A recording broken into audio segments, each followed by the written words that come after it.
अस्सलाम वालेकुम। कैसे हैं आप सबकी दुआओं से मैं भी खैरियत से हूँ। आज हम बात करते हैं यूट्यूब पर व्लॉग बनाने वाली सबसे गंदी औरत आयशा की, जिसका हर व्लॉग गंदा होता है। गंदी ज़बान से वो सिर्फ इस्लाम को बदनाम करती नज़र आती हैं। इसने अपने पुराने व्लॉग में किसी सामू नाम की औरत को कहा था कि मैं इस्लाम धर्म में रहकर इन मुसलमानों की बचाऊंगी, तो ये वही काम कर रही है।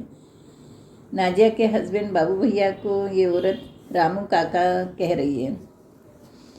जो इस औरत का स्टैंडर्ड है उस हिसाब से ही ये सोच सकती है।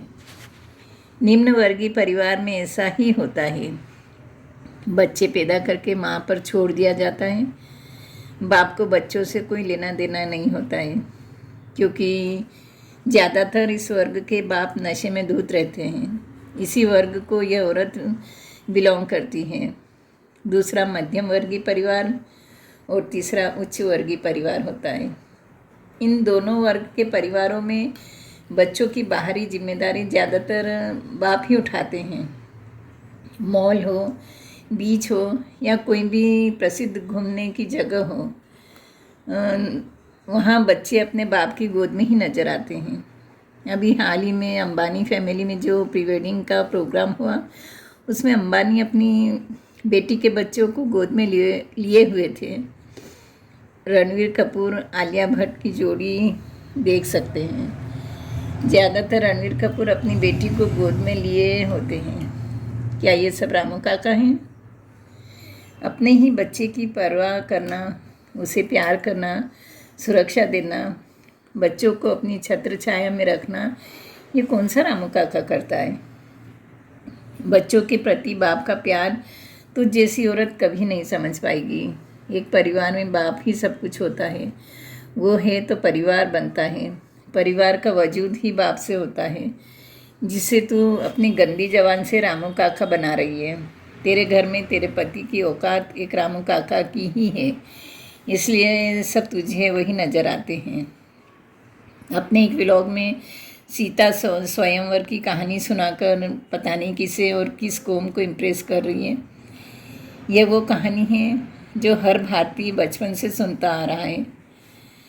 नाजिया और स्ट्रीट फूड से कुछ कंटेंट मिल ही नहीं रहा है, तो उसका भी इल्ज़ाम व्यूअर्स पर लगा रही है कि उन्हें देखना पसंद नहीं आ रहा है। अरे पगली औरत, तेरे व्यूअर्स वही हैं जो नाजिया और स्ट्रीट फूड जायका के रिश्तेदार हैं, जो उनका बुरा चाहने की ख्वाहिश रखते हैं। तभी तो यही लोग बोलते थे कि हमारी आवाज़ बनो। मोमिनों को न लड़ने की सलाह दे रही है। कैसी औरत है रे तू? जब तेरी कॉलोनी में मोमिन आपस में लड़ रहे थे, एक दूसरे को मार रहे थे, तब तू उस लड़ाई को अपने व्लॉग में लाइव दिखा रही थी। उस वक्त ये ज्ञान कहाँ चला गया था?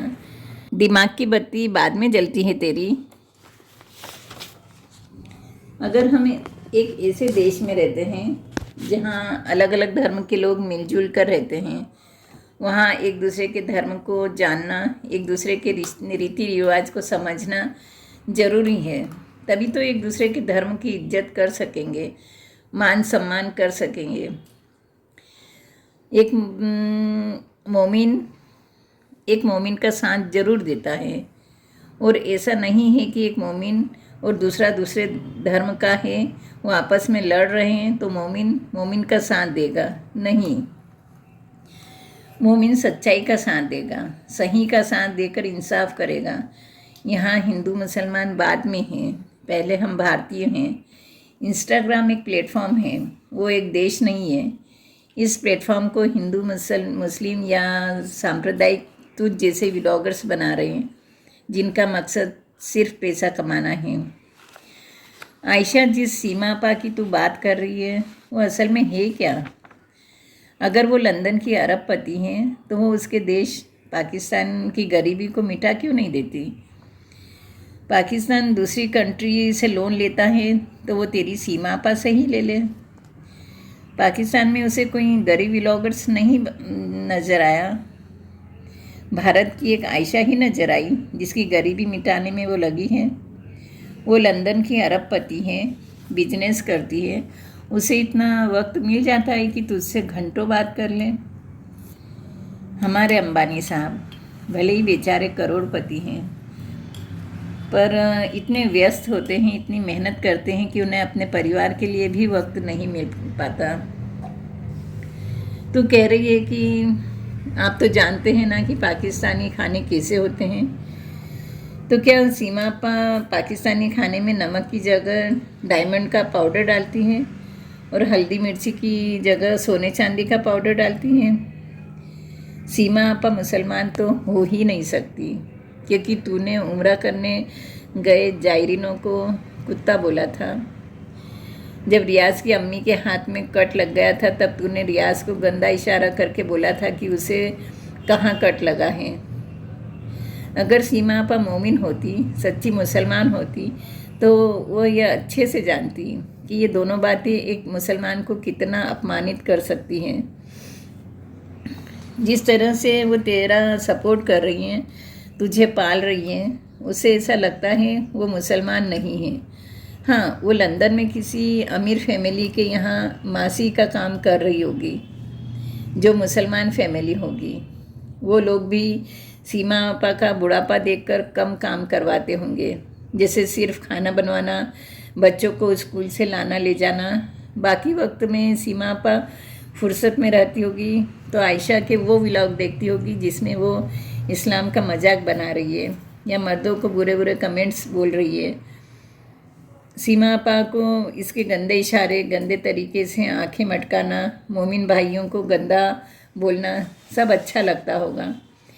ये सब देखकर उनका बुढ़ापा वक्त भी आसानी से कट जाता होगा, क्योंकि लंदन में ऐसी बातें सुनने को तो मिल ही नहीं सकती होगी।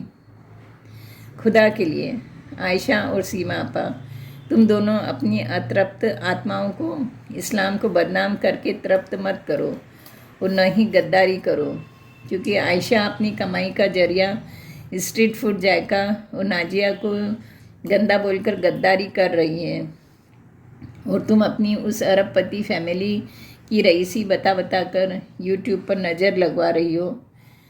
अल्लाह ताला ऐसे गद्दारों से उन सब की हिफाजत करे, आमीन।